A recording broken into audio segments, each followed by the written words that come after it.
Glórias a Jesus, sempre, sempre, sempre, sempre. Eu quero, aqui neste momento inicial, fazer referência à Academia de Pregadores, que é a instituição a qual eu faço parte. Como estamos tratando aqui especificamente de escola bíblica dominical, a Academia de Pregadores, eu falo que ela blinda, né? Brinda, não de blindar, mas de brindar, de festejar. Ela é BD em questão, né? O grupo. Parece que eu tinha falado errado, não é isso? É BD em questão, obrigado. A Academia de Pregadores ela oferece diversos cursos na sua plataforma, mas ela oferece as aulas de escola bíblica dominical de forma gratuita. Então, eu faço questão de fazer referência à Academia de Pregadores, porque é uma instituição que tem abençoado diversas pessoas em mais de 48 países. O nosso objetivo hoje, nesta semana pedagógica, é falar sobre os paradigmas do ensino de Jesus. E, para isso, eu quero fazer a leitura de um texto que está em Mateus, capítulo 7, versículos 24 ao 29. Mateus, capítulo 7, do versículo 24 ao 29, que é um texto que Jesus falou sobre os dois fundamentos. O versículo 24 ao versículo 29 de Mateus. O texto diz assim: todo aquele, pois, que ouve estas minhas palavras e as pratica, será comparado a um homem prudente, que edificou a sua casa sobre a rocha. E caiu a chuva, transbordaram os rios, sopraram os ventos e deram com ímpeto contra aquela casa, que não caiu, porque fora edificada sobre a rocha. E todo aquele que ouve estas minhas palavras e não as pratica, será comparado a um homem insensato, que edificou a sua casa sobre a areia. E caiu a chuva, transbordaram os rios, sopraram os ventos e deram com ímpeto contra aquela casa, e ela desabou, sendo grande a sua ruína.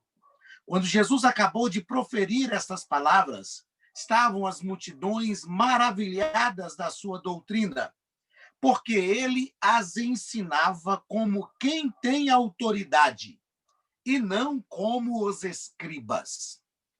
O que me chama a atenção nesse texto, primeiro, partindo até de trás para frente, é a admiração da multidão com a forma que Jesus ensinava. O texto diz que a multidão estava maravilhada da doutrina, do ensino de Jesus.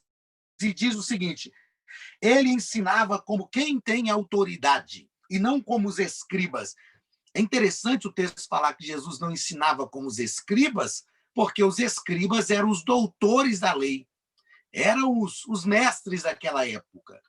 E a multidão sabia diferenciar, e isso é interessante, e é importante para a gente deixar assim, bem frisado. A multidão sabia diferenciar quem ensinava teoricamente, quem tinha uma boa prédica, quem tinha uma boa argumentação teórica, mas ela sabia diferenciar também quem, além de ter esta boa argumentação teórica, esta boa prédica, tinha autoridade para falar. E para nós que somos professores de escola dominical, eu sempre penso sobre o que é ter esta autoridade para falar. Quando é que nós sabemos que temos autoridade? E aí, irmão Denilson e os demais queridos irmãos, vamos pensar sobre o que é ter autoridade para falar sobre alguma coisa. Por exemplo, um médico que é ortopedista, ele é médico, mas você confiaria de fazer uma consulta para um possível problema no coração com um ortopedista? Eu acredito que, como já meneou a cabeça do irmão Denilson aí, não. Mas eu te perguntaria, então, Modernils, nós dois, você é quem eu estou vendo aqui, mas não são médicos do mesmo jeito? Não fizeram, os dois não fizeram lá os 6 anos de faculdade, mais 2 anos de residência, as suas especializações. É claro que você me responderia, tá? Ok, os dois são médicos, mas um é ortopedista, ele vive disso. O outro é cardiologista, ou seja, ele estudou, ele se envolveu com as questões do coração. Se eu preciso tratar um possível problema do coração, eu não vou no ortopedista, eu vou com quem se envolveu com a área de estudo que eu preciso me tratar. Então, quem vai ter autoridade para falar num possível problema do coração que a gente tenha é o ortopedista, embora seja médico assim, aliás, é o cardiologista, embora seja médico assim como ortopedista, mas ele é que está envolvido com os assuntos que tratam da área. Então, ele tem autoridade para falar. Quando nós trazemos este mesmo princípio para a vida cristã, nós vamos perceber o seguinte: quem tem autoridade para ensinar a palavra de Deus? Quem conhece a palavra, quem se envolve com a palavra, quem vive a palavra, quem ama a palavra. Aí, se a gente lê, por exemplo, 2 Samuel, eu vou até conferir aqui para saber se eu não vou fazer a referência equivocada. 2 Samuel, capítulo 23, e o versículo 2. Davi estava fazendo a sua despedida e ele falava as suas últimas palavras. E aí, o escritor, no versículo 1 do capítulo, esse texto é um texto que, quando caiu sobre mim, eu falo que existem textos que caem sobre a gente, aqueles textos que a gente lê na Bíblia diversas vezes, mas tem um dia que você lê e aquele texto tem um significado diferente. Eu falo, puxa vida, esse texto caiu sobre mim hoje. Então, quando esse texto caiu sobre mim, foi um texto marcante para a minha vida. Então, olha só o que o escritor diz. Versículo 1 do capítulo 23 de 2 Samuel. São estas as últimas palavras de Davi. Palavra de Davi, filho de Jessé, palavra do homem que foi exaltado, do ungido do Deus de Jacó, do mavioso salmista de Israel. Agora, olha só, irmão Denilson, as palavras de Davi. Olha a convicção de Davi. O Espírito do Senhor fala por meu intermédio, e a sua palavra está na minha língua. Eu me arrepio quando eu leio este texto, porque Davi demonstra uma convicção magnífica.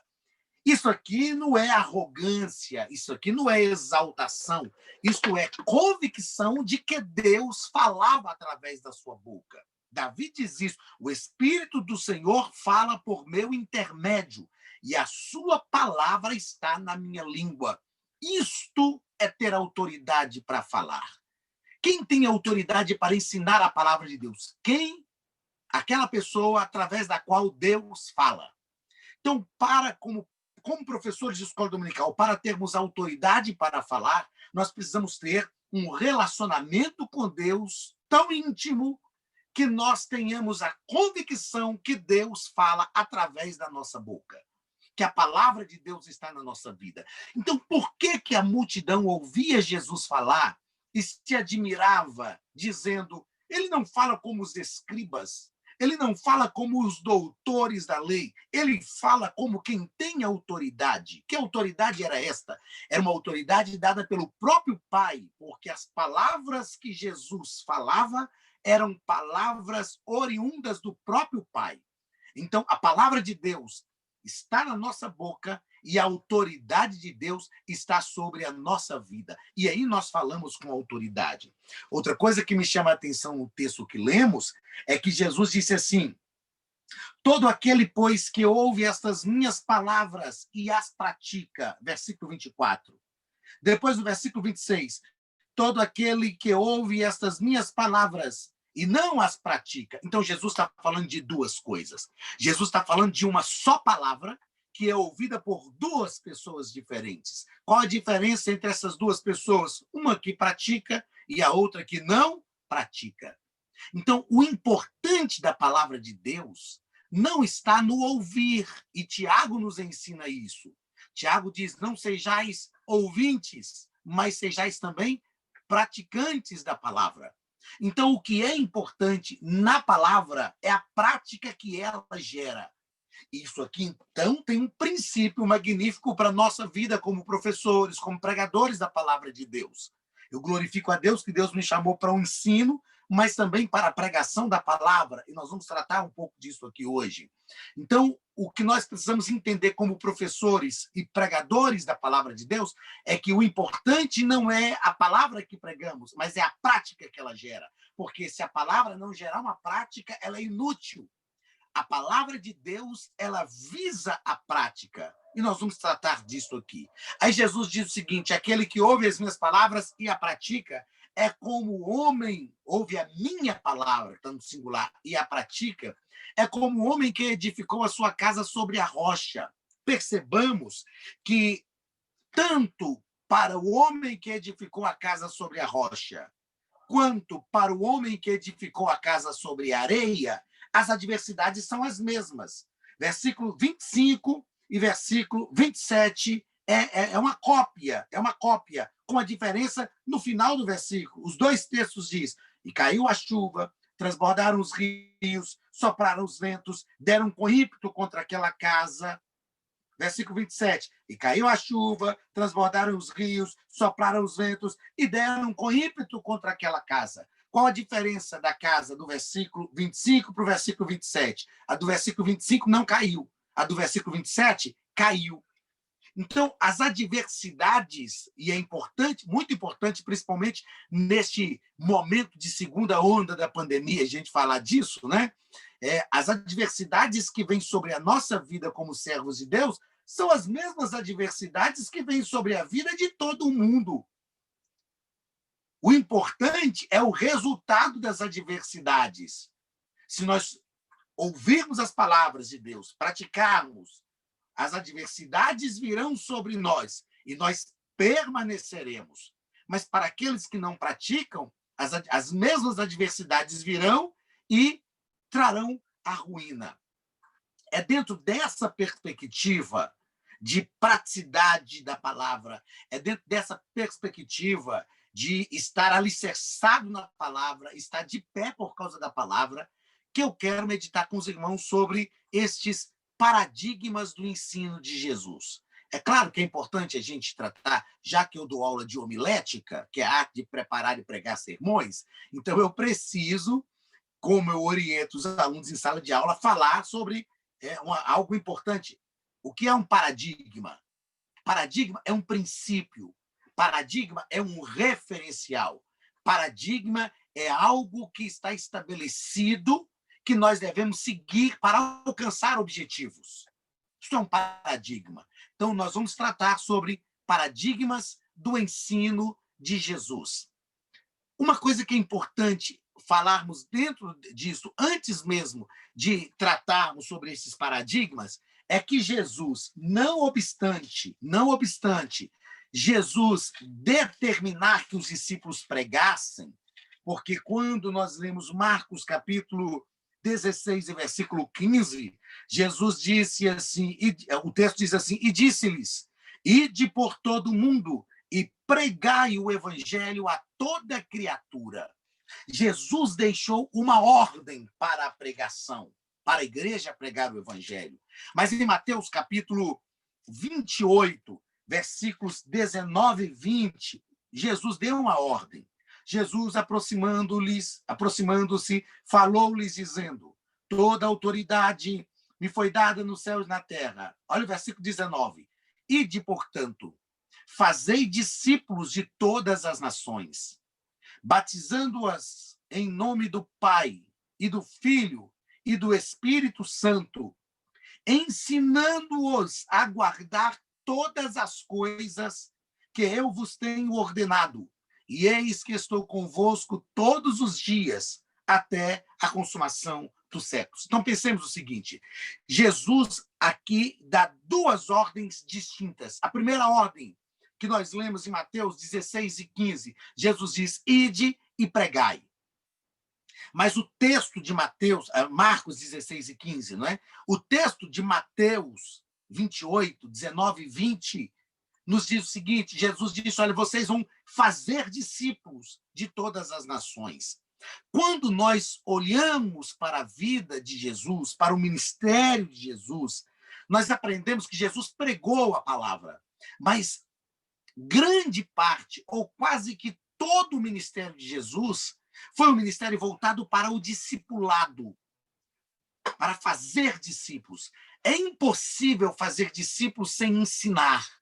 O próprio texto de Mateus, capítulo 28, versículo 19, especificamente versículo 20, que lemos, Jesus diz assim, ensinando-os.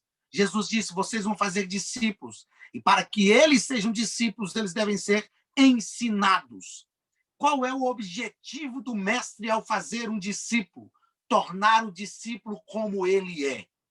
Fazer com que o discípulo aprenda com tudo o que ele ensina na teoria e na prática, a fim de que futuramente o discípulo também ensine outros, discipule outros, também voltado para a teoria e para a prática. Então, a grande missão da igreja não é só pregar o evangelho. A grande missão da igreja é fazer discípulos. Porque fazer discípulos é gerar Cristo no coração das pessoas. Paulo, certa feita, ele disse isso, olha, eu oro, sentindo dores de parto, até que Cristo seja gerado em vós. Paulo está dizendo, eu sinto dores como a parturiente, e vou sentir essas dores até que Cristo seja gerado em vocês. Como ensinadores, como pregadores, como líderes na casa de Deus, o nosso grande objetivo é gerar Jesus no coração das pessoas. É discipular, isso é discipular. Fazer discípulos é gerar Cristo no coração das pessoas. Por que eu estou fazendo essa diferença entre ensino e pregação? Qual é o objetivo da pregação? Convencer. Eu ensino isso, Mondenilson, em homilética. O objetivo da pregação é convencer. Quando nós pregamos, nós dizemos, assim diz o Senhor. Quando nós pregamos, nós estamos sendo a boca de Deus naquele momento. E precisamos entender que é aquilo que Deus quer falar. Então, o objetivo da pregação é convencer. O objetivo do ensino é gerar conhecimento. O objetivo do ensino é isso, gerar o conhecimento, fazer com que Cristo seja conhecido pelas pessoas, fazer com que Cristo seja realmente gerado no coração das pessoas. Está me ouvindo bem, irmão Denilson, até então? Amém. É porque teve um irmão que postou aí agora que não está chegando o som no celular dele. Então, se você está me ouvindo bem, está ok. Então, vejam só, a pregação, o ensino, aliás, tem o objetivo de gerar conhecimento e a pregação tem o objetivo de convencer. Então, perceba que as duas coisas são importantes para a ação missiológica da igreja. É claro que nós não vamos falar aqui de missões hoje, não é o objetivo, mas a pregação convence e o ensino transforma. A pregação atrai e o ensino gera Cristo no coração das pessoas. Isto é muito importante. Nós precisamos entender isso muito bem, pregar e ensinar. É claro que nós vamos tratar hoje aqui sobre o ministério de ensino de Jesus. E como eu disse, repito, grande parte, ou praticamente todo o ministério de Jesus foi voltado para o ensino. Jesus ensinou. Jesus transformou pessoas pelo ensino. Jesus discipulou pessoas. Jesus pegou 12 homens. Um deles se perdeu, que foi Judas, mas Jesus transformou a vida daqueles homens e de discípulos, Jesus os transformou em apóstolos, ou seja, enviados, que é apostolê do grego. Jesus ensinou de forma tão efetiva que quando Jesus os enviou para que eles pregassem, a partir daquilo que Jesus havia ensinado, deu certo, deu tão certo que eles voltaram dizendo, em teu nome, até os demônios se nos sujeitam. Então, o que eu quero, alicerçado nesta premissa do ministério de Jesus, que foi o ensino, o que eu quero meditar com os irmãos hoje é nós pensarmos sobre quais foram os paradigmas de Jesus, quais são os referenciais, ou alguns, é claro, eu vou falar hoje de 4 paradigmas, 4 referenciais do ensino de Jesus, claro que eu não tenho o objetivo de esgotar o assunto, né? Eu tenho certeza que depois os irmãos vão estudando e vão, como eu já vi o Modenilson fazendo em anotações, outros farão também, e vão ampliar o que nós pensarmos aqui hoje. Mas nós vamos pensar em 4 referenciais, 4 paradigmas do ensino de Jesus que devem estar no nosso ensino, a fim de que nós também transformemos a vida das pessoas através do ensino. Então, o primeiro paradigma do ensino de Jesus.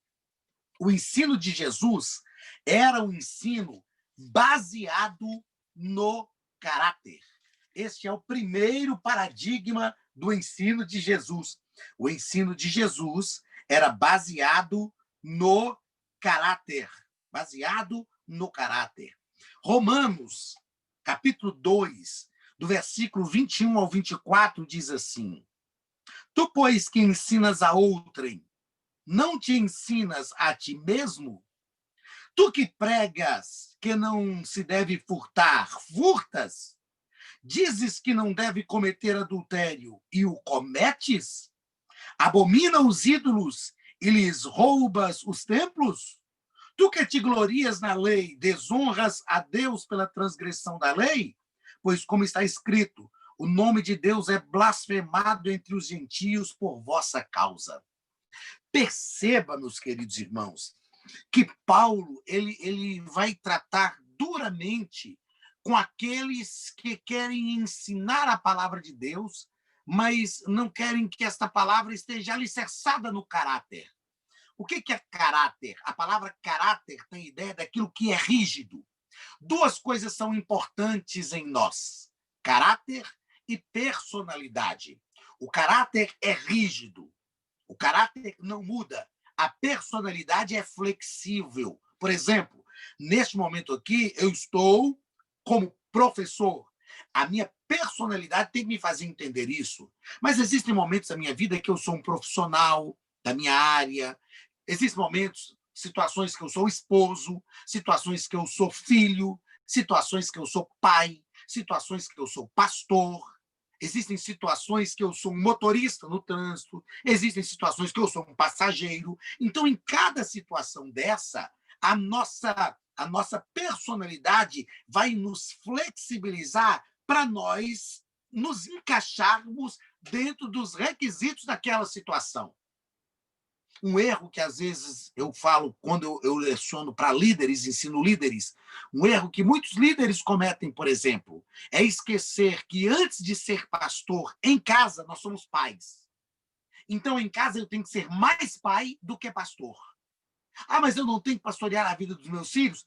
Tenho. Mas, antes de pastoreá-los, eu tenho que ser pai. E como que eu vou manter esse equilíbrio? A minha personalidade vai me dar este equilíbrio. Mas o caráter não, ele é rígido. Ou seja, o sujeito que é mau caráter como pai, ele vai ser mau caráter como pastor, ele vai ser mau caráter como profissional, ele vai ser mau caráter sempre. Sem dúvida, existem momentos que a nossa personalidade pode camuflar o caráter. É por isso que um mau caráter é difícil a gente descobrir, porque ele pode estar usando a personalidade dele para se passar por bonzinho, mas no fundo, ele é um mau caráter. Mas o ensino de Jesus era baseado no caráter. Aí Paulo está dizendo: como que você ensina que não deve adulterar e adultera? Como que você ensina que não deve prostituir? Prostitui. Como que você ensina coisas que você não faz? Jesus ensinava a partir do seu próprio caráter. Antes de ensinar com as suas palavras, Jesus ensinava com a sua vida. Tem uma frase, irmão Denilson, de Agostinho, chamado por muitos como Santo Agostinho, né? Porque foi um homem santo, verdadeiramente. Agostinho, ele disse uma frase que nunca saiu da minha mente depois que eu a li, depois que eu a ouvi. E a frase é a seguinte: pregue em todo tempo. Se necessário for, use palavras. Ou seja, pregue em todo tempo. Se necessário for, use palavras. Jesus era assim. Jesus pregava com a sua vida, com a sua maneira de olhar, com a sua maneira de falar, de agir.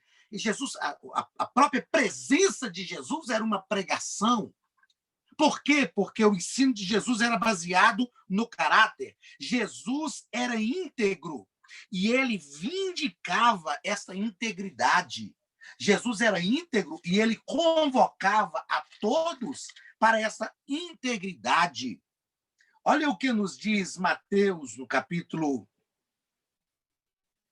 4, o exemplo de Jesus. Deixa eu achar o texto aqui.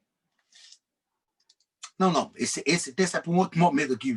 Jesus, ele tinha essa integridade. Ele convocava as pessoas para seguir o seu exemplo. Né? Ele convocava as pessoas para seguir o seu exemplo. Mateus capítulo 4, versículo 2. A seguir, Jesus foi levado pelo Espírito ao deserto para ser tentado pelo diabo. E depois de jejuar 40 dias e 40 noites, teve fome. Olha só, Jesus jejuava, Jesus orava. Jesus, ele tinha todo um comportamento de ensino. Jesus nos ensinava com as suas próprias atitudes. Jesus ensinava aos seus discípulos. Paulo, em 1 Timóteo, capítulo 4, versículo 12, ele orienta Timóteo dizendo assim, olha, torna-te o padrão dos fiéis. Ele diz, ninguém despreze a tua mocidade, se é exemplo dos fiéis, torna-te o padrão dos fiéis. O ensino, o que isso nos mostra? Que o ensino deve nos tornar como agentes de transformação de caráter. Paulo está dizendo que as pessoas que estão te ouvindo, Timóteo, olhem para você e vejam em você algo que elas não têm e que precisa transformar a vida delas. Então, o ensino precisa nos tornar em agentes transformadores de caráter. E para transformar caráter, muitas vezes a gente tem que confrontar. Nós não ensinamos para massagear o ego. Nós não ensinamos para dar boas perspectivas, simplesmente. É claro que o ensino gera boas perspectivas. O ensino da palavra de Deus, que chega ao coração das pessoas através da nossa vida, tem que ser transformador. Eu disse aqui, eu fiz questão de anotar aqui, que o ensino é capaz de converter não só as nossas convicções, mas as nossas emoções. Montenilson, uma das coisas que eu tenho aprendido é que nós precisamos ser transformados não só nas convicções. O que são as nossas convicções? É aquilo que nós acreditamos. As nossas emoções precisam ser transformadas, porque as nossas emoções mandam mais em nós do que as nossas convicções. As nossas emoções, eu vou repetir isso, as nossas emoções mandam mais em nós, nos direcionam mais do que as nossas convicções. Eu vou dar um exemplo disso. Um viciado em droga. Todo viciado em droga sabe que droga faz mal. Muitos deles tentam sair das drogas, ou seja, a convicção deles está correta. Isso não faz bem, isso não é bom, eu preciso sair disso. Mas as emoções, o que são as emoções? São sentimentos, fazem com que eles tenham uma dependência química. Por que às vezes, e aí é preciso, é muito preciso, como eu disse agora há pouco, não vamos falar de missiologia, não vamos tratar aqui hoje também de inteligência emocional. Eu tenho estudado muito esta área e buscado a prática disso. Inteligência emocional é o equilíbrio entre as nossas emoções e as nossas convicções. Por que às vezes, mesmo convictos de algumas coisas, as nossas emoções nos levam a fazer coisas diferentes? Porque nos falta essa inteligência emocional, administrar as emoções. A palavra de Deus tem que transformar não só as nossas convicções, mas também as nossas emoções. Saber que o evangelho é poder de Deus para transformar, nós sabemos, mas nós precisamos viver isso na prática. Precisamos viver isso no dia a dia. Precisamos entender que as nossas emoções têm que estar debaixo do ensino da palavra de Deus que nós recebemos. Aí nós teremos inteligência emocional. Ou seja, cada um de nós com o nosso temperamento, quando as nossas emoções extrapolam os limites da ética e da moralidade, nós precisamos ter o equilíbrio promovido pela palavra que fala as nossas emoções. Não é por aí, calma, vai devagar. E aí, isso é domínio próprio. Isso é fruto do Espírito. Domínio próprio. Então, o ensino tem que ser baseado no caráter, na transformação do caráter. Porque se ele for baseado na transformação do caráter, ele transforma não só as convicções, porque nós aprendemos coisas novas, pensamos coisas diferentes, mas ele transforma também as nossas emoções. O segundo paradigma do ensino de Jesus, eu disse que o primeiro é que o ensino de Jesus era baseado no caráter, ou seja, na transformação do caráter. O segundo paradigma do ensino de Jesus, e esse para mim é também muito importante, o ensino de Jesus era centrado na pessoa. Centrado na pessoa.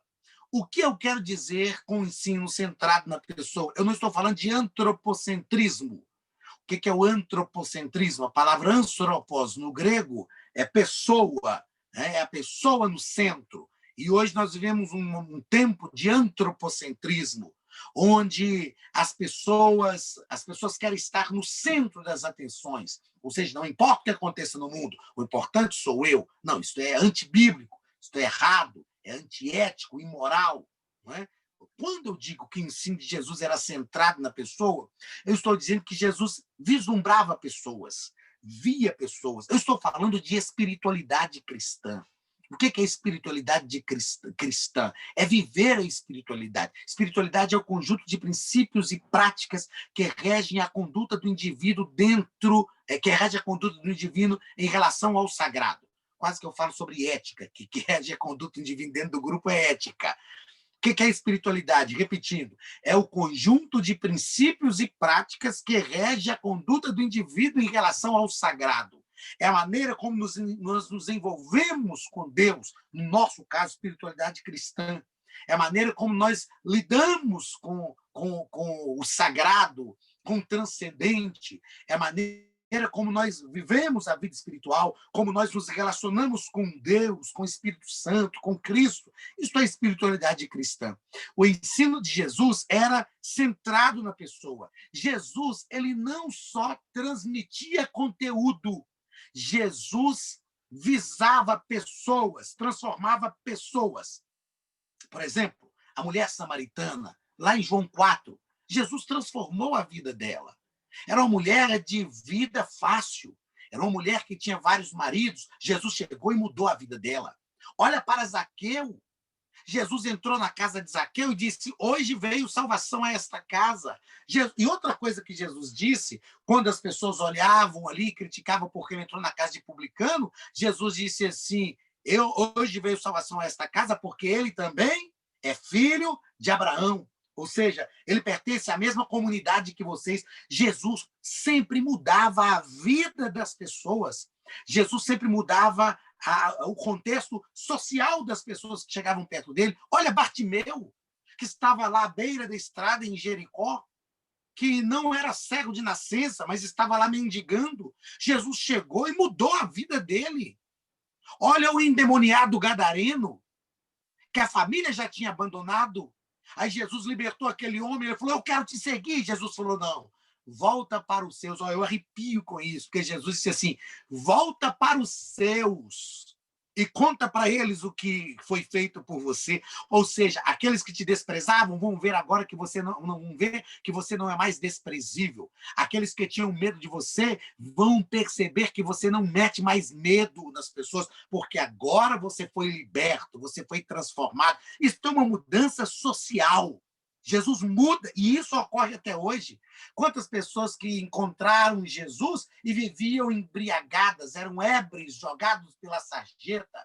Quantas pessoas que encontraram Jesus dentro de uma penitenciária. Um dia, meu Deus, eu nunca esqueço disso. Eu fui numa igreja que o pastor, assim, sentado ao lado dele, no púlpito ali, ele me apontou um irmão. Ele falou: tá vendo aquele irmão de roupa assim, assim? Eu falei: tô. Ele falou: ele é o tesoureiro aqui da igreja. Eu falei: ó, pastor, que bom, que benção. Mas sem entender muito bem por que ele estava me contando que ele era o tesoureiro. Aí eu falei: não, pastor, que benção. Eu falei: sabe por que eu estou te falando? Porque aquele irmão cumpriu pena por furto. Ele era ladrão, roubava. Aí eu falei: pastor, só Jesus faz isso? Pegar um ladrão, libertar, transformar e o tornar o tesoureiro da igreja. O que é isso? É o contexto social. Jesus transforma pessoas. Jesus transforma pessoas. E eu fiz questão de anotar aqui o seguinte, Rodenilson: transmitir conteúdo nos torna teóricos. Transformar pessoas nos faz mestres. Transmitir conteúdo, eu brinco com essas frases, irmão Denilson fala, essa é minha, essa eu não li de ninguém, não. Essa foi Deus que me deu. Transmitir conteúdo nos torna teóricos. Transformar pessoas nos faz mestres. Tem um livro que eu sempre recomendo, eu gravei um curso lá na plataforma da Academia de Pregadores, a partir desse livro, chamado Ensinando para Transformar Vidas. É do Howard Hendricks, e ele fala sobre isso. Eu li esse livro no meu primeiro ano de seminário teológico e ele mudou a minha vida, ele mudou a minha maneira de ver o ensino, e principalmente o ensino da palavra de Deus. O ensino tem que transformar, o ensino tem que mudar. E o ensino que eu falo, o ensino de forma geral. Quando Jesus disse assim, por exemplo, e conhecereis a verdade, e a verdade vos libertará, Jesus estava falando disso. A verdade é libertadora, e não é só a verdade do evangelho. A partir do momento que nós conhecemos a verdade, ninguém pode mais nos ludibriar, ninguém pode mais nos enganar, porque quando a pessoa vem, não, peraí. Eu conheço a verdade sobre isso. Você não me engana mais. O ensino transforma, o ensino abre a nossa mente. Uma coisa que é importante nós pensarmos também é o seguinte: o evangelho é tão centrado na pessoa que, para isso, para que o evangelho existisse, Deus se encarnou. Deus se tornou em uma pessoa. Então, o evangelho está centrado em pessoas. O evangelho não é centrado em instituições. Instituições são importantes, são relevantes, desde que elas visem pessoas. Eu falo, irmão Denilson, que existem duas visões na Bíblia. A visão, ou nos evangelhos, né? Duas visões nos evangelhos. A visão de Jesus e a visão farisaica. A visão de Jesus é uma visão centrada em pessoas. A visão dos fariseus é uma visão sempre centrada em coisas e centrada em problemas. Vou dar um exemplo. A mulher que foi apanhada em adultério. Os fariseus chegaram, jogaram ela aos pés de Jesus e disseram assim: essa mulher foi apanhada em adultério. O que era o foco da visão dos fariseus? A mulher ou o ato dela? O ato dela. Ela foi apanhada em adultério. O que o Senhor diz? Ela deve viver ou morrer? Ou seja, o que define essa mulher para os fariseus são os atos dela. Aí vem a visão de Jesus, uma visão centrada em pessoas. Jesus diz assim: aquele que não tem pecado. A visão de Jesus é centrada onde? Em pessoas. É por isso que ele diz: aquele que não tem pecado, atire a primeira pedra. Visão centrada em pessoas. Aí eles saem um por um. Quando ele sai, Jesus se volta para a mulher. Visão centrada em pessoas. Onde está, mulher? Visão centrada em pessoas. Onde estão os teus acusadores? Visão centrada em pessoas. Aí a mulher aprende isso. Ninguém, olha a visão da mulher agora. A visão da mulher não é, ela não fala, mas eu pequei, não. A visão dela é em pessoas. Ninguém me condenou. Aí Jesus diz: eu também, visão centrada em pessoas. Não te condeno. Vai e não peques mais. Toda vez que os problemas das pessoas, para mim, vou falar para mim, forem maiores do que a pessoa em si, eu estou tendo uma visão farisaica. Toda vez que a pessoa for maior do que o problema, eu estou tendo uma visão cristã. Porque eu sei que o problema, nós temos um antídoto para resolver. Qual é o antídoto? A palavra de Deus. A pessoa vai ser transformada pela palavra de Deus. O ensino tem que estar centrado nas pessoas. Nós somos chamados por Deus para transformar pessoas, ensinar pessoas, mudar a vida de pessoas, para estimular pessoas. Jesus fazia isso. Jesus estimulava pessoas, transformava pessoas, ensinava pessoas. Jesus, ele fazia, valorizava pessoas. Valorizava pessoas. E eu findo este tópico dizendo o seguinte, eu anotei aqui assim, olha, uma verdade cristã. Essa é uma verdade cristã. Ou o evangelho está centrado nas pessoas, ou o evangelho está centrado em coisas. Ah, mas Cristo é o centro do evangelho. É, mas o evangelho tem que ter centrado nas pessoas. Se Cristo é o centro do evangelho, o evangelho é centrado nas pessoas, isso quer dizer que o evangelho leva Cristo ao centro das pessoas. Cristo é o centro, é o cerne, é o referencial do evangelho. E o evangelho tem que centrar, visar pessoas. Quando eu levo Cristo ao coração das pessoas, as pessoas são transformadas. Aí sim nós entendemos o que Paulo diz em Romanos capítulo 1 e versículo 16. Não me envergonhe do evangelho, porque ele é o quê? Poder de Deus para transformar aquele que nele crê. Olha, a visão de Paulo também é centrada em pessoas. Transformar aquele que nele crê. O evangelho, se não estiver centrado em pessoas, ele está centrado em coisas. E o evangelho não pode ser centrado em coisas. O evangelho que é centrado em coisas é fajuto, não é verdadeiro, não é o evangelho de Jesus. O evangelho tem que ser centrado em pessoas, e esta é uma verdade cristã. Ou o evangelho está centrado em pessoas, ou o evangelho está centrado em coisas. Que Deus nos ajude e que a palavra de Deus que nós pregamos esteja realmente centrada em pessoas. Visem pessoas, transformem pessoas. Porque se nós estivermos pensando nisto, nós exerceremos a autoridade de Deus para o ensino. Que nessa semana pedagógica a gente entenda isso. Qual era a pedagogia de Jesus? A pedagogia de Jesus visava pessoas. E eu acho interessante isso. Um dia os discípulos chegaram para Jesus, eles estavam o dia inteiro pregando e uma multidão acompanhando. Aí chega a tarde, os discípulos percebem que a noite está para cair e eles se viram para Jesus e dizem assim: mestre, mande essas pessoas embora para elas irem comprar comida. Aí Jesus fala com eles: dá-lhes voz de comer. Sabe o que Jesus está falando? Jesus está dizendo assim, irmão Denilson, nas entrelinhas do texto, quer dizer que na hora que as pessoas param para nos ouvir, nós vamos tolerar as pessoas perto de nós. Mas na hora de atender a necessidade social delas, a necessidade física de comer, a gente manda as pessoas embora? Quer dizer que as pessoas são importantes, então, para nós, só na hora que nos convém? Aí Jesus diz, não. Se elas estão aqui o dia inteiro e estão nos ouvindo, é a nossa responsabilidade suprir as necessidades delas. Dai-lhes voz de comer. Aí os discípulos dizem, mas nem 200 dinheiros, que era 200 dias de trabalho, daria para alimentar essa multidão? Aí Jesus faz a pergunta, o que tendes? O que tendes? Sabe o que é incrível em Jesus? Que Jesus não está preocupado, na verdade, com alimentar a multidão. Porque Jesus sabe que os discípulos não têm condição de alimentar, mas ele está ali e ele pode fazer isso. Jesus só quer saber o que os discípulos têm. O que tendes? Era ridículo o que eles tinham. 5 pães, 2 peixinhos. Não davam nem para os 12 eles se alimentarem. Aí Jesus fala com eles, olha, o que tendes? E eles apresentam Jesus 5 pães e 2 peixinhos. Jesus dá uma aula de etiqueta, Jesus dá uma aula de ética. Jesus diz para eles assim, assentem todos aí na grama, na relva verde. Assentem todos aí. E Jesus multiplica os pães, multiplica os peixes e coloca na mão dos discípulos para que os discípulos pudessem distribuir.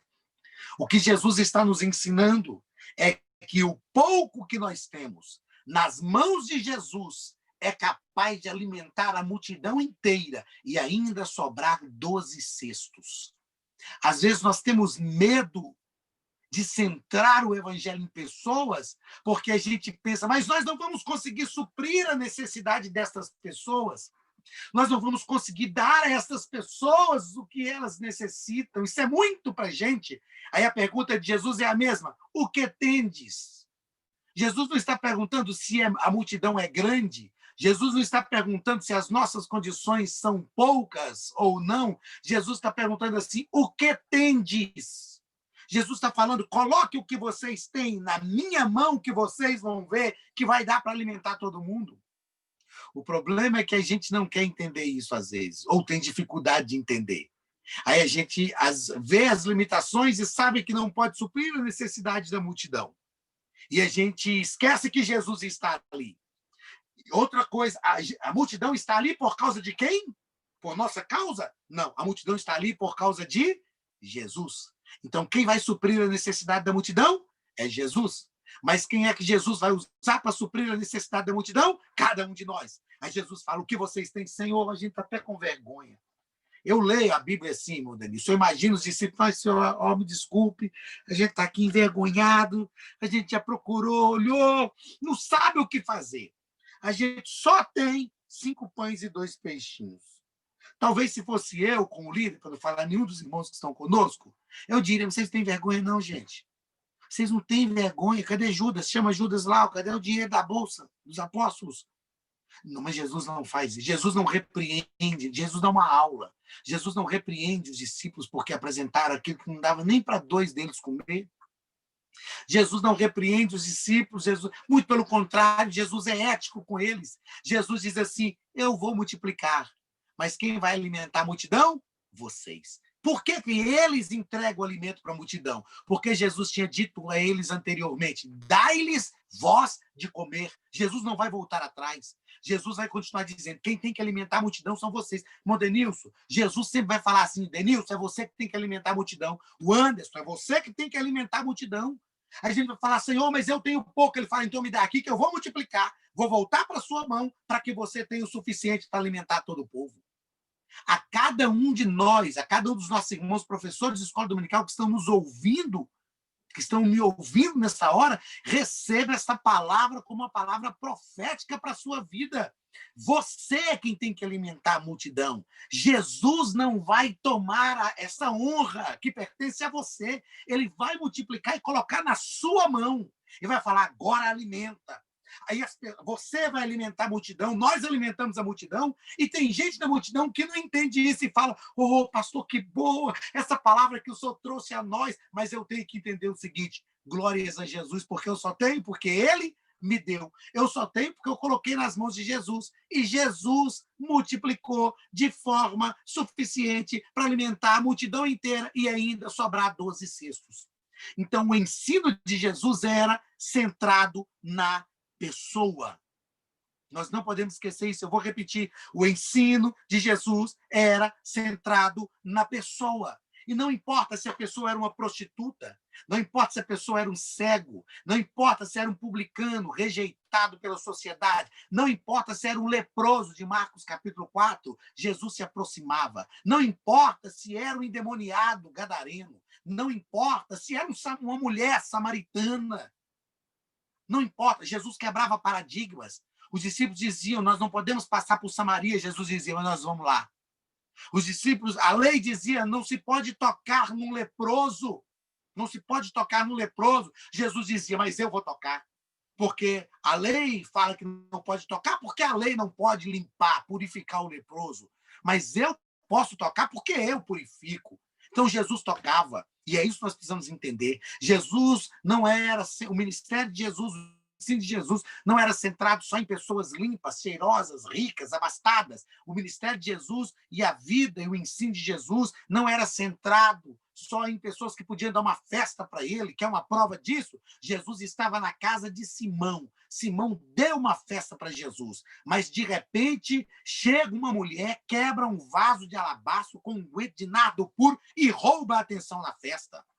Porque para Jesus, não importa se é rico ou se é pobre, ele é centrado em pessoas. Não importa se é leproso ou se é são, ele é centrado em pessoas. Não importa se é judeu, grego, romano, samaritano, ele é centrado em pessoas. Jesus sempre centrava em pessoas. Nós precisamos centrar a nossa vida, o nosso ensino em pessoas, transformar pessoas, abençoar pessoas, ajudar pessoas. E isto é tão grandioso na Bíblia que a palavra de Deus nos diz assim, olha como a palavra de Deus é centrada em pessoas. Aquele que diz que ama a Deus, mas aborrece ao seu irmão, quem é o seu irmão? Pessoa. Esse tal é mentiroso. Porque como, pois, pode amar a Deus que não vê, se aborrece a seu irmão a quem vê?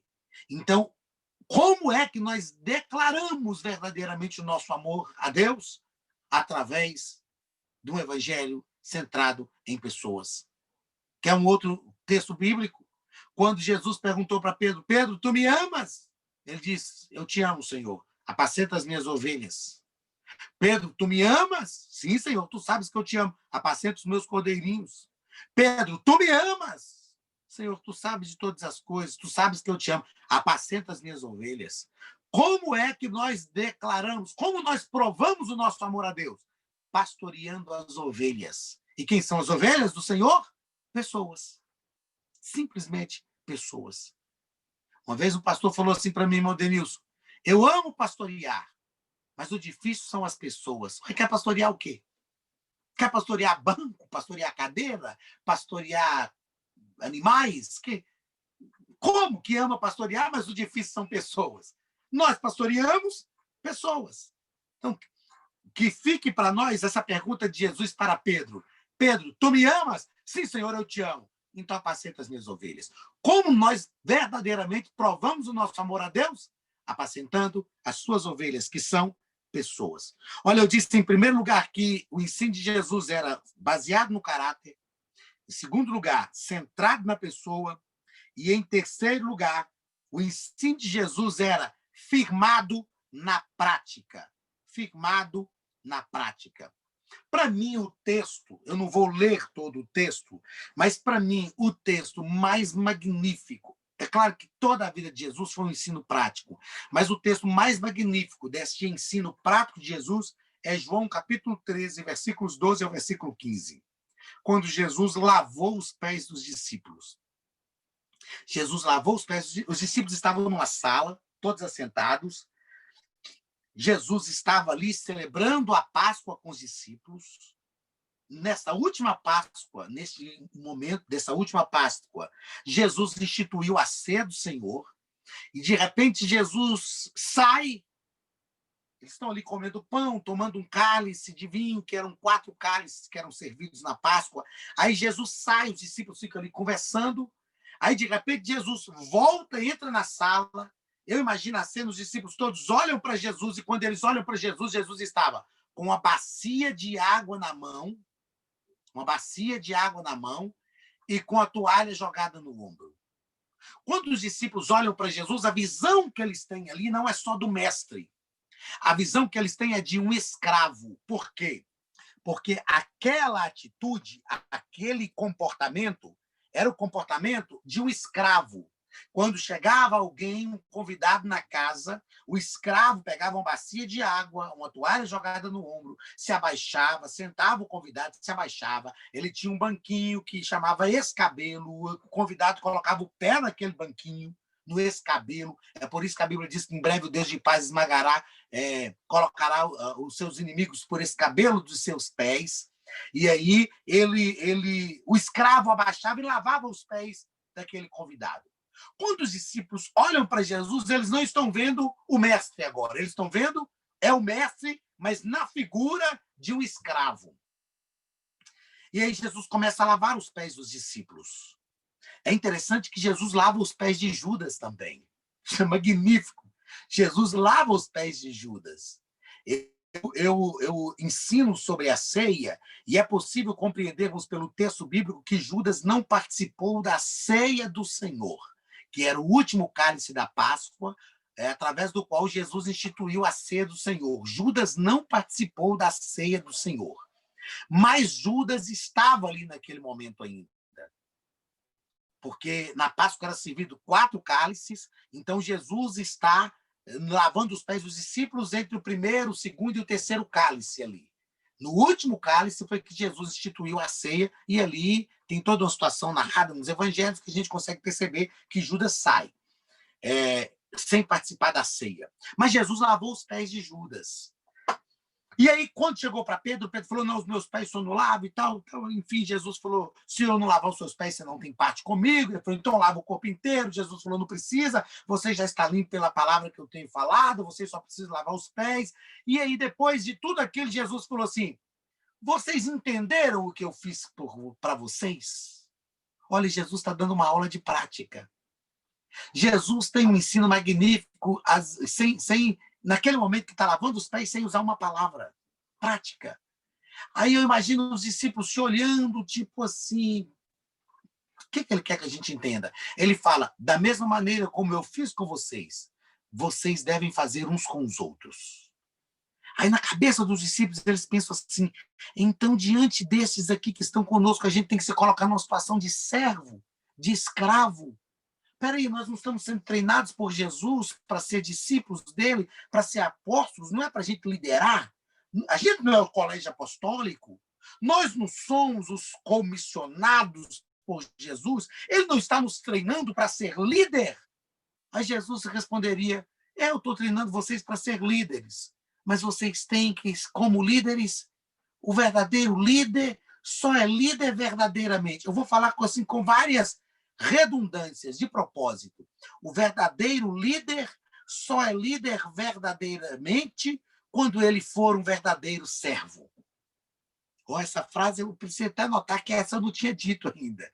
Um verdadeiro líder só é líder verdadeiramente quando ele for um verdadeiro servo. Jesus está dizendo, eu fiz com vocês para que vocês façam uns com os outros.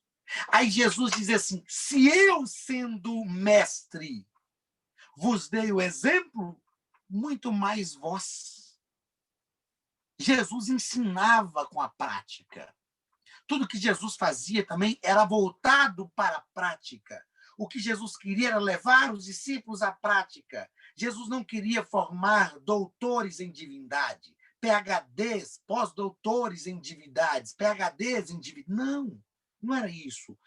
O Anderson, é errado fazer doutorado em divindade? Não, não é. Eu fiz pós-graduação em teologia sistemática e cada um faz uma área. Então, fazer doutorado em divindade é errado? Não, não é isso que eu estou falando. O que eu estou dizendo é que nós somos servos e nós devemos gerar esse serviço nos outros. Nós devemos ensinar as pessoas a fazerem na prática. Na prática. O irmão Lucas está pedindo para repetir a frase aqui. A frase é a seguinte, o verdadeiro líder só será verdadeiramente... Ou não, não foi isso que eu disse, não. O líder, eu falei que eu tinha que anotar, até eu vou anotar agora, irmão Lucas. No meio da fala com você, eu vou anotar. O líder só será, deixa eu abrir aqui, o líder só será verdadeiramente líder quando ele for um verdadeiro servo. Essa é a frase. O líder só será verdadeiramente líder quando ele for um verdadeiro servo. Pronto, anotei. Digitei aqui, anotei. Jesus nos chamou para isso, para gerar esta prática na vida das pessoas. No século XVII, aconteceu um movimento chamado Iluminismo. E dentro do Iluminismo aconteceu um movimento chamado Racionalismo, que foi excelente para a ciência, que levou as pessoas a pensarem, a raciocinarem. Mas o iluminismo mudou também, infelizmente, a forma de se praticar a religião. Quem é o verdadeiro teólogo hoje? É aquele que escreve a melhor tese ou é aquele que, além de escrever uma boa tese, tem comunhão com Deus? Quem é o verdadeiro teólogo? Aquele que sabe fazer o melhor discurso da divindade, da união hipostática de Cristo, da união da natureza humana e da natureza de Cristo, da divindade de Cristo. O verdadeiro teólogo é aquele que sabe fazer o melhor discurso da união hipostática, ou é aquele que gasta tempo diante de Deus em oração? Quem é o verdadeiro teólogo? É aquele que lê obras teológicas, ou é aquele que ainda tem tempo de se dobrar sobre a palavra de Deus para ler a Bíblia e estudá-la? Infelizmente, nós estamos vivendo um tempo de teólogos sem Bíblia, teólogos sem oração, teólogos sem comunhão com Deus. Aí vai de encontro a Mateus 7, de 24 a 29, o texto que nós lemos. Aliás, vai de encontro a Romanos, capítulo 2, 21, do versículo 21 ao 24, que nós lemos, quando Paulo fala, você ensina uma coisa, mas vive outra. É isso que Paulo está dizendo. Nós precisamos viver o evangelho que está na nossa veia. Nós precisamos ensinar de uma palavra de Deus que está na nossa alma, na nossa mente, no nosso coração, que nos envolve. Nós precisamos falar de empolgação. Quando nós ministrarmos a palavra de Deus, quando nós lecionarmos a lição bíblica de escola dominical, por exemplo, nós vamos falar agora sobre o batismo com o Espírito Santo no próximo domingo. Ah, pastor, mas eu sou professor e não sou revestido de poder, não sou batizado com o Espírito Santo, então eu não posso lecionar essa lição? Deve, mas lecione com a alma queimando pelo desejo de receber o batismo com o Espírito Santo. Ah, pastor, mas eu já sou batizado com o Espírito Santo, então lecione se alegrando, falando em línguas espirituais, vivendo o que está ensinando. É uma prática verdadeira.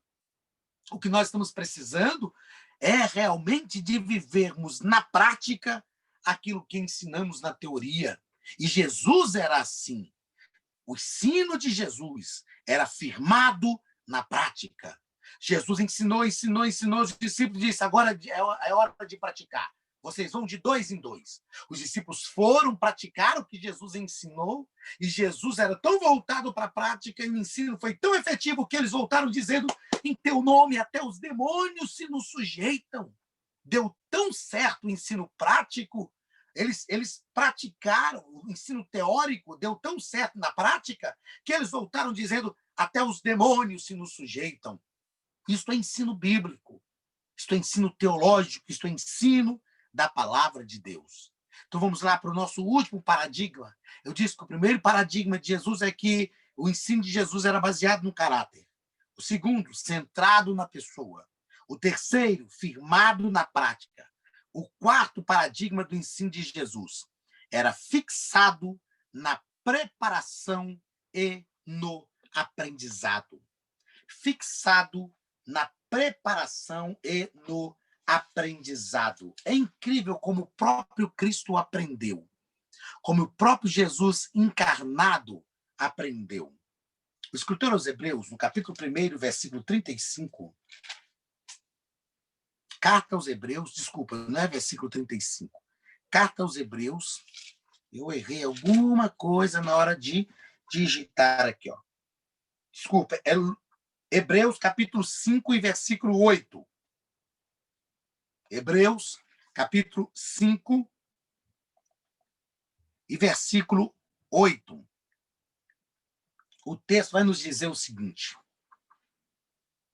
embora sendo filho, aprendeu a obediência pelas coisas que sofreu. Embora sendo filho, aprendeu. Jesus fixava o seu ensino no aprendizado. O ensino de Jesus era fixado na preparação e no aprendizado. O que é preparar alguém? É conhecer as adversidades que a pessoa vai preparar. Por exemplo, dou um exemplo. Eu gosto de dar exemplo na prática, assim, no popular, para a gente entender. Se eu vou prestar um concurso e eu vou me preparar para esse concurso, como eu me preparo para esse concurso? Primeiro, eu tenho que ir lá no edital do concurso e entender e ler quais são as matérias, as disciplinas que vão ser exigidas naquele concurso. Ah, o concurso vai exigir direito penal, direito administrativo, o concurso vai exigir conhecimento de relacionamento interpessoal, o concurso vai exigir conhecimento de gestão financeira. Então, o que eu tenho que fazer? Eu tenho que estudar aquilo que é a exigência da prova do concurso. Ou seja, eu estou me preparando de acordo com aquilo que é a exigência do concurso que eu vou prestar. O que é nós ensinarmos as pessoas, preparando-as, é entendermos o que é a vida cristã. Na verdade, por mais que cada um de nós enfrente as suas próprias provas, as suas adversidades, a vida cristã tem desafios que são comuns. A vida cristã tem desafios que são comuns. E nós devemos ensinar as pessoas, numa classe de escola bíblica dominical, preparar as pessoas para esta vida cristã. Preparar as pessoas também para enfrentar o sistema pós-moderno. preparar as pessoas para enfrentar esses desafios desse mundo que jaz no maligno. Jesus fazia isso. Jesus sabia que ele não ficaria para sempre com os discípulos. Então, tudo o que ele está ensinando para os discípulos está focado na preparação e no aprendizado. Por que preparação? Porque Jesus está os preparando para viver no mundo e para dar continuidade à pregação do evangelho quando ele fosse embora. Por que aprendizado? Porque eles precisavam aprender. Ele disse assim: quando o Consolador vier, ele convencerá o mundo do pecado, da justiça e do juízo, e vos fará lembrar de todas as coisas que eu vos tenho ensinado. Jesus está ensinando, ensinando, ensinando, ensinando. E ele chega um momento que ele diz: olha, o Espírito Santo virá e vai lembrar vocês. Vocês não vão esquecer aquilo que eu ensinei para vocês. Como estar realmente preparado para aprender? Nós precisamos abrir a mente dos nossos alunos para estar preparados para aprender. Lá na Academia de Pregadores, na plataforma, está em curso gravado lá sobre 7 leis do ensino. As 7 leis do ensino. E nesse curso 7 leis do ensino, que é o lá Ensinando para Transformar Vidas, o Howard Hendricks vai nos ensinar que cada pessoa aprende de um jeito. Então, nós precisamos entender como o nosso aluno aprende e prepará-lo para que ele realmente aprenda. Olha outra coisa importante. Todo o ministério de Jesus era firmado na ação do Espírito Santo em sua vida. Como estar preparado para aprender? Como fazer com que o nosso aluno esteja preparado para aprender? Ensinando o nosso aluno a se relacionar com o Espírito Santo. Agora, como eu ensino o aluno a se relacionar com o Espírito Santo? A partir do mesmo princípio de relacionamento que eu tenho. Se eu não me relaciono com o Espírito Santo, eu não tenho como ensinar outra pessoa a se relacionar.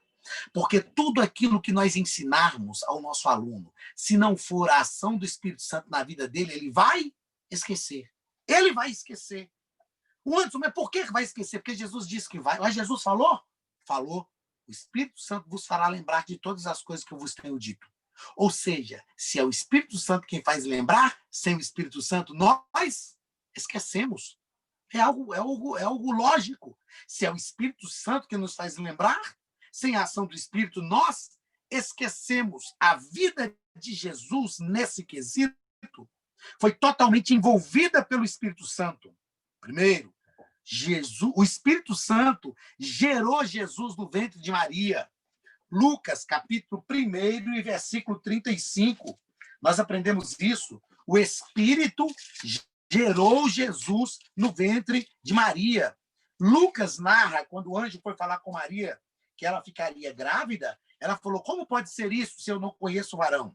Olha o que o anjo respondeu. Respondeu-lhe o anjo: descerá sobre ti o Espírito Santo, e o poder do Altíssimo te envolverá com a sua sombra. Por isso também o ente santo que há de nascer, que será chamado Filho de Deus. Jesus está dizendo para Maria: é o Espírito que virá sobre você e vai gerar Jesus em você. Eu falei agora há pouco, lá na parte mais inicial, citei Paulo, que Paulo disse: olha, eu oro até que Cristo seja gerado em vós. Quando eu disse que o evangelho é centrado na pessoa, eu falei que nós temos que gerar Cristo no coração das pessoas. Agora, quem pode gerar Jesus em alguém? O Espírito. Foi o Espírito que gerou Jesus no ventre de Maria. É o Espírito que gera Jesus no coração das pessoas. Então, quando nós ensinarmos, nós devemos estar ensinando, movidos pelo Espírito e suplicando ao Espírito que gere Jesus no coração das pessoas. É isso que nós temos que fazer. Olha, então, Jesus foi gerado no ventre de Maria pelo Espírito. Agora, olha Lucas 2:52. Lucas, capítulo 2, e o versículo 52 diz assim: e crescia Jesus em sabedoria, estatura e graça diante de Deus e diante dos homens. Tudo bem, é o Filho de Deus, mas aqui ele está encarnado, vivendo só como um homem. O que é isso? O Espírito produziu em Jesus o fruto do bom caráter. O Espírito gerou Jesus no ventre de Maria. O Espírito produziu em Jesus o fruto do bom caráter. Ele crescia em graça diante de Deus e diante dos homens. Agora, Lucas, capítulo 3, o versículo 22, nos diz assim: o Espírito desceu sobre ele em forma corpórea como pomba, E ouviu-se uma voz do céu: Tu és meu filho amado, em ti me comprazo. Sabe o que é isso? O Espírito produziu em Jesus um ministério de poder. Aqui em Lucas 3:22, era no batismo. O Espírito veio sobre Jesus para capacitar Jesus para a vida ministerial. Então, o Espírito gerou Jesus no ventre de Maria, o Espírito produziu em Jesus o fruto do bom caráter, e o Espírito capacitou Jesus para a vida ministerial, gerando em Jesus um ministério de poder. Sabe o que eu aprendo com isso? O ministério de Jesus, ou o ensino de Jesus, é fixado na preparação e no aprendizado. Como realmente aprender o ensino bíblico através do auxílio do Espírito Santo. Eu sempre digo, ensinando no seminário Bibliologia, que a Bíblia é o único livro que nós sempre podemos ler com o auxílio do seu autor. Imagine o seguinte, meu querido irmão Denilson, você está lendo um livro. Aí, de repente, você tem uma dúvida. O que o autor quer dizer nisso aqui, gente? O que ele quer dizer? O que seria excelente que você tivesse o contato com o autor? Eu lembro que teve uma vez que pastor Elinaldo Renovato, lá de Parnamirim, que a irmã, antes da gente começar a aula aqui, falou, a irmã é de lá, né? Aí, como eu já tinha pregado lá, tinha um contato com o pastor Elinaldo Renovato, aí começamos a estudar uma lição do pastor Elinaldo Renovato. Aí eu estava estudando uma lição para lecionar, aí tive uma dúvida. O que eu fiz? Peguei o telefone, liguei, pastor Elinaldo, paz do Senhor, tudo bem? Estou com uma dúvida aqui. Como hoje eu tenho o privilégio de ter um comentarista que é meu amigo e que eu tenho contato, o que é isso? Aí ele me falou, pronto, abriu minha mente. Já pensou se a gente pudesse ter a oportunidade de todo livro que a gente lesse, a gente realmente pudesse contactar o autor? A Bíblia é o único livro que sempre que lemos, temos a presença do autor. Qualquer dúvida, é só deixar a Bíblia aberta, dobrar os joelhos, ou sentado ou deitado, eu prefiro dobrar os joelhos, e clamar pelo autor através do Espírito Santo. Espírito Santo, me ajuda a entender, me ajuda a compreender. E aí sim, nós vamos verdadeiramente aprender. Sempre que eu tenho uma dúvida no texto bíblico, eu paro. Estou preparando uma mensagem, eu paro. Eu estou me preparando para pregar domingo. Eu vou lecionar sábado e pregar domingo. Estou orando, dizendo, Deus me deu uma palavra. Deus já colocou uma palavra no meu coração. Eu estou orando, dizendo, Senhor, esclareça a minha mente. Esclareça a minha mente. Abre a minha mente para o entendimento da tua palavra. Faça-me compreender o que está ali. E quando isso acontece, realmente nós conseguimos compreender. Então, quais são os 4 paradigmas do ensino de Jesus? Primeiro, baseado no caráter. Segundo, centrado na pessoa.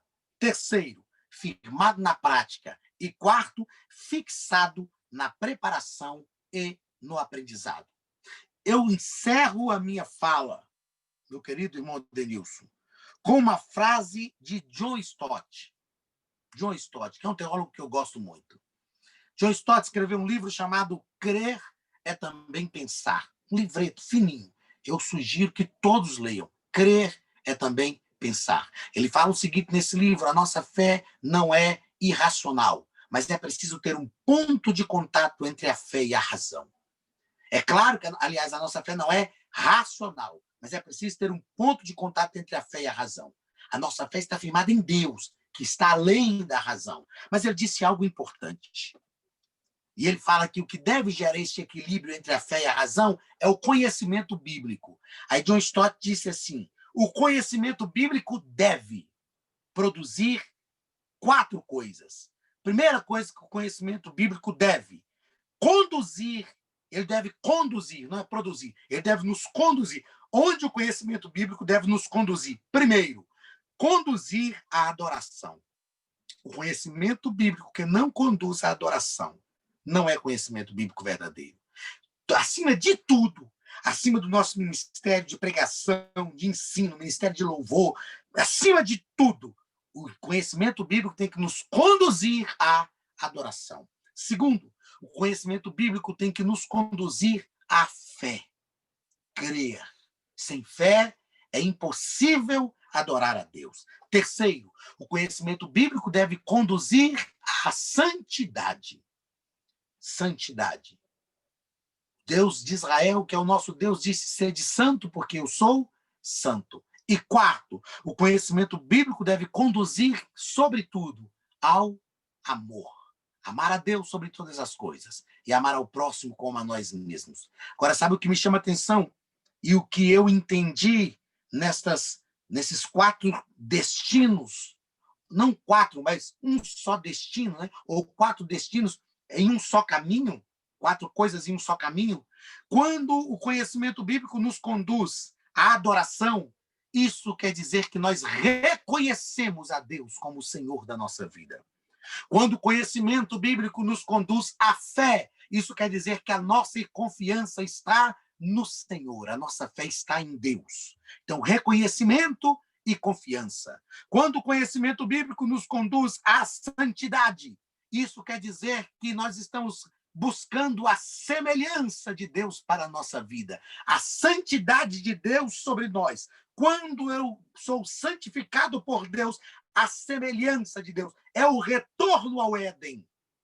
Imagem e semelhança de Deus. A santidade nos assemelha com Deus. Então, reconhecimento, confiança e semelhança. E quando o conhecimento bíblico nos conduz ao amor, isto é a essência do próprio Deus, porque Deus é amor. Então, conhecimento, reconhecimento, confiança, semelhança e essência. E quando somos envolvidos pela essência de Deus, estamos totalmente nos domínios do Senhor e a nossa vida é transformada, porque a essência de Deus vem sobre a nossa vida e o amor de Deus nos transforma e nos faz ser aquilo que é o desejo de Deus, que é o propósito de Deus para a nossa vida. Que nós possamos ser conduzidos pelo Espírito Santo quando estivermos ensinando e que realmente esses paradigmas do ensino de Jesus sejam referenciais para o ensino que nós transmitimos aos nossos alunos, a fim de que a vida deles seja transformada. Um grande abraço a todos os irmãos, a todos que estão conosco, irmão Denilson. Eu não sei se o pastor André já chegou por aí, mas um grande abraço a ele, a oportunidade de estarmos juntos. Deus abençoe. Eu vou deixar aqui, já de uma vez que o irmão André fez isso da outra vez, para eu deixar